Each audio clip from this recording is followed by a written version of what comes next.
حسن القاسمي اللي معروف بحسن ديما جديد.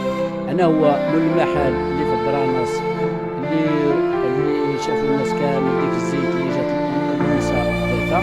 بغيت نوضح الراي العام اشني الواقع ديك الزيت اللي جات المنسى دارتها. انا على رقبتي ديالي الى ديك الزيت واعره. علاش واعره؟ ديك الزيت راه من المعاصره اللي عندي. انا عندي محل تجاري، اللي عنده محل تجاري ممنوع يبيع واحد الحاجه مجهوله المصدر. عندك مثلا العسل الحره ياك ما فيهاش الطابع لونسا، ما فيهاش الطابع شي شركه، ما فيهاش هذيك، غادي تجي عندك لونسا غادي تديها لك. انا عندي محل تجاري ديالي قانوني، فيه كل شيء قانوني.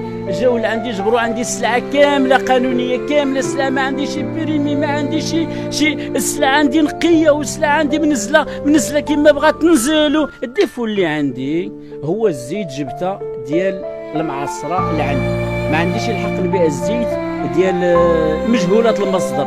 خصها تدوز على لونسا وتكون عندها الشركه وتكون عندها هذه. الناس اللي كيقولوا راه ديك الزيت راه فيها البلاستيات، فيها التسمم، فيها ما نعرفش منين، فيها هذيك. انا الا كانت ديك الزيت فيها شي تسمم، فيها شي حاجه، قلت المحل ديالي شدوه. الزيت 1000% مزيانه. الديفو د الزيت ما فيهاش لونسا.